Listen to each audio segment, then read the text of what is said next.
हजारों साल से जीवन में जो बुराइयां चली आ रही हैं उन्हें दूर करना एक बड़ा सपना होता है जिसे अभी और हासिल करना है। ये कहना है शांति के नोबेल पुरस्कार से सम्मानित कैलाश सत्यार्थी का। कैलाश सत्यार्थी आरकेडीएफ यूनिवर्सिटी भोपाल के दीक्षांत समारोह में शामिल होने के लिए पहुंचे हैं। उनसे खास बातचीत की भोपाल संवाददाता कुमार संदीप ने।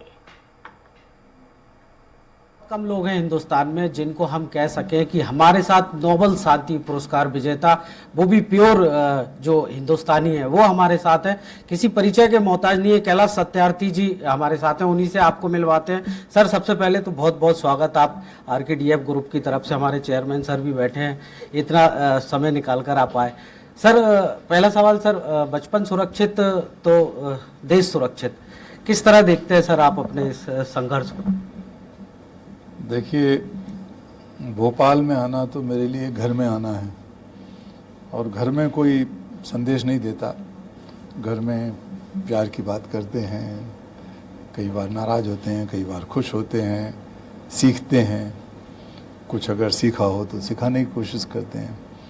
तो विदिशा में मैं पैदा हुआ, भोपाल विश्वविद्यालय से मेरी पढ़ाई लिखाई हुई। तो यहाँ अब तो भोपाल बहुत बड़ा हो गया, बदल गया, लेकिन लगभग 45 साल पहले जब मैं यहाँ आता रहता था तो यहाँ चप्पे चप्पे में पुराने भोपाल के कुछ न कुछ गतिविधियाँ भी चलती थीं और बहुत बार एमएससीटी में आके रुकता था और टीटी नगर में कॉफ़ी हाउस में, पहले ही एक ही कॉफ़ी हाउस था यहाँ पे, तो उसमें चाय पीने के लिए, कॉफ़ी पीने के लिए चले जाते थे। तो सब कुछ अपना अपना है। यहाँ आने के बाद बहुत अच्छा लगता है।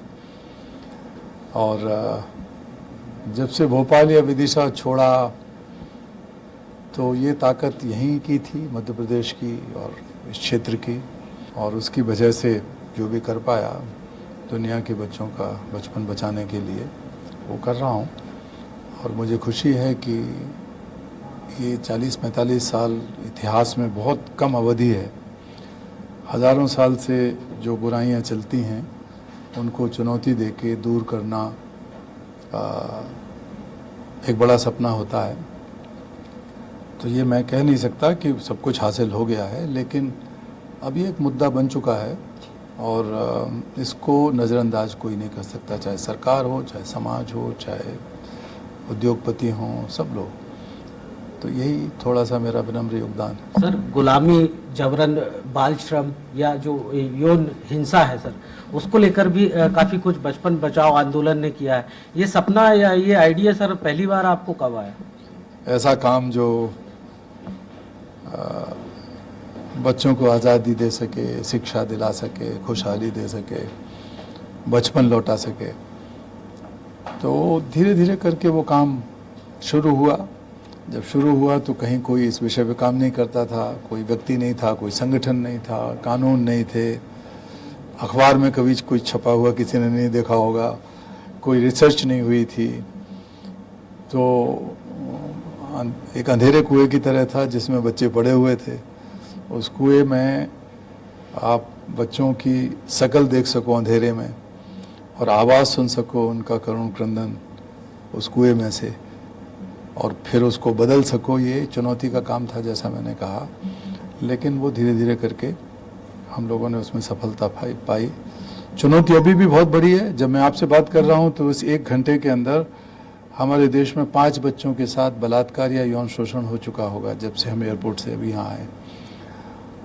और ये बहुत चिंता की बात है। जब हम लोग नए भारत के निर्माण की बात कर रहे हैं तो नए भारत में ये जो छोटी छोटी बच्चियों के बलात्कार की घटनाओं की जगह नहीं होनी चाहिए। सर, तो कोई ऐसा आइडिया कि 25 सालों बाद भारत जो सोने की चिड़िया कहलाता था फिर से वो बन सके? वो तो बनेगा भाई, बनेगा। जब उसको तो कोई रोक नहीं सकता है।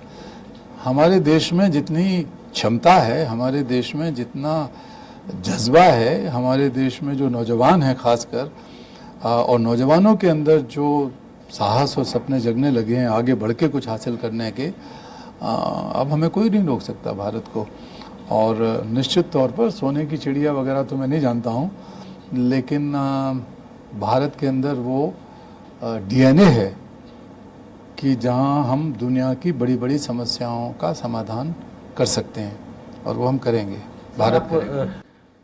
तो देश को नई दिशा देने और बचपन को सुरक्षित करने निकले नोबेल पुरस्कार विजेता, जो कि पहले हिंदुस्तानी है प्योर रूप से। इसके पहले मदर टेरेसा को ये पुरस्कार मिला था हालांकि, लेकिन अभी जो कैलाश सत्यार्थी जी हैं उनका जो संघर्ष है वो सभी प्लेटफॉर्म्स पर जारी है।